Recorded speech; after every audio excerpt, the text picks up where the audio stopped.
Hello, everybody. I want to share some information with you because people are always asking me some things that I can't answer, like the rapture and what happens when we die and all these things about heaven. You know, the Bible gives us a lot of hints of some of the things that will take place and gives us good things to speculate on things that'll happen. But until we actually die and experience the afterlife, it's pretty much all speculation and opinion. So I think we need to spend more time focusing on the time here and what we can do based on the history lessons of the past. And, hope and pray that the best is yet to come. So we don't know exactly what the process is and what takes place. And when people confidently speak about the things that are going to take place in the future, a lot of people might base it, some people say, on their personal experience because they have a so-called near-death experience. A lot of people base it on the interpretation of scripture, but no two people have the same exact interpretation or just are seeing it the same way. They say, well, if you got two people saying, well, God spoke to me and told me this, but if he's telling them two different things, well, either he's not the one that's speaking to one of them, or something. So if you got the same exact event, I'm not talking about different events, I'm talking about the same exact situation, but y'all is telling people two separate things, opposite things. Not even the same thing from a different viewpoint, but opposite things. Look, we can't be all right, but we can be all wrong. And there's a chance something's going on here, and I don't like to blame everything on the enemy and spiritual warfare in terms of giving the enemy any power or anything else, but people are building their ministries on prophecies that are speculation, and a lot of people are falling for it. I choose to not limit the options that can happen. I certainly don't want to limit the wonderful blessings that Yah has on us. This is like another topic people always talk about is Yeshua Yah, is God one and just a man and the Trinity and all this thing and all these. Look, we can all have point to our scriptures and have our explanations, and these debated topics are things that it's good to study the scriptures, but if we're doing that more than we're focusing on our daily lives here, following the example of Yeshua in his patience, mercy, grace, love, and understanding of what he was trying, the message he was trying to give, while remaining faithful, we gotta balance our time better if we're spending more time speculating about the future instead of living our life in the present. And I see a lot of people doing that. I see a lot of people not balancing out their time enough. So I have all full hope that the things I want to believe based on scripture will happen. And will they happen exactly the way I understand them? I don't even fully understand them, but we do know we have a great promise and a great hope. And we do know what the scriptures have to say about these situations to a degree.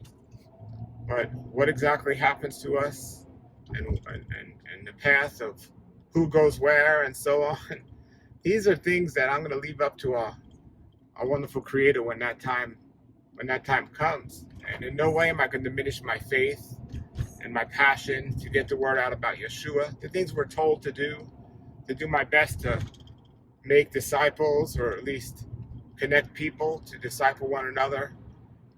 These are the things I want to focus on. At the same time, I don't want to create any stumbling blocks for anyone else, and I want to try to avoid the stumbling blocks people are creating for myself.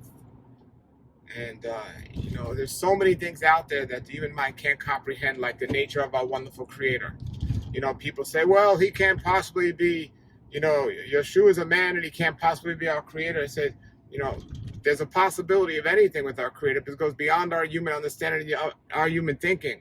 I will not limit the unlimited wonders of our Creator and what he can and cannot do by me saying he can't do this and he can't do that, or that's impossible, or so on. Everything's possible with him, things that go beyond our human understanding, and it's no benefit to me to limit the wonderful, amazing things that our Creator can and cannot do. And I give people the benefit of the doubt using discernment and prayer, but I'll still understand that Yeshua gave me far more than the benefit of the doubt in His mercy and grace, and I try to extend that to others more than just once. And I also want to stand bold and strong in the understanding that there's only one way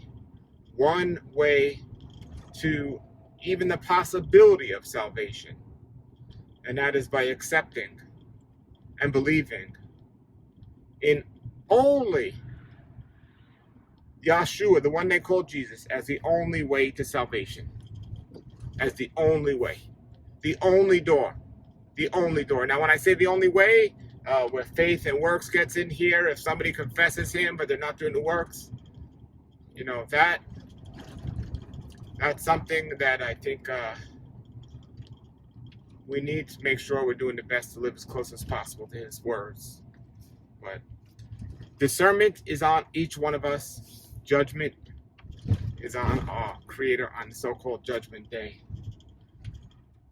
So Yeshua came to set an example for people, teach them and show them how to live. I think as believers and brothers and sisters, without creating stumbling blocks for each other, but challenges for each other. So not stumbling blocks, but challenges.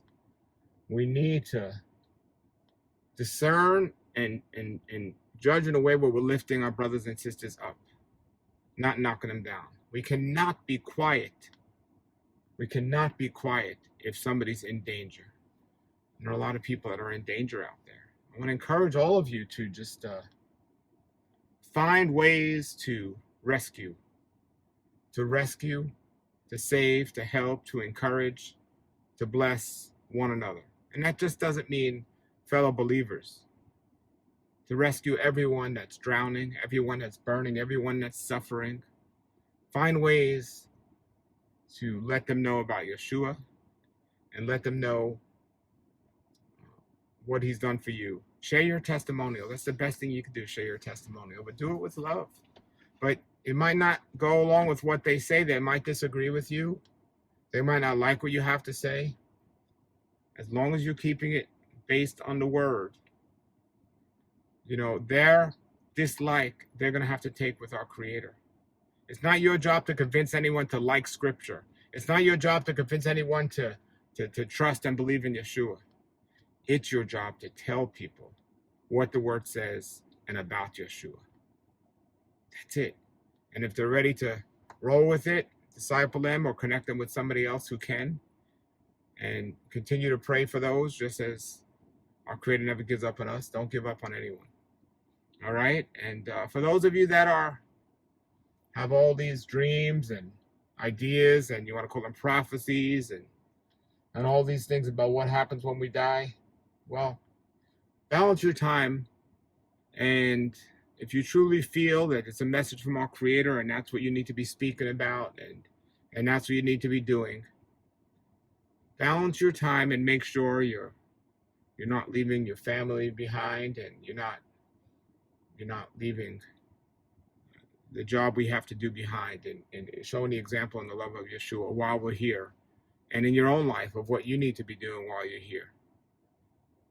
Because if we all knew for a fact that the end day was coming next week, some of us might be inclined to kind of drop our standards of living. Some might be motivated to raise them, but nobody knows the day or the hour. So all the people with the calendars and all the people with the prophecies of this day and this timeline and all this, nobody knows the day of the hour. Treat every day like it's your last, and continue to lift up your standards every single day according to the word of Scripture. All right, have a blessed day, everybody. I'll be with you all, and shalom, shalom.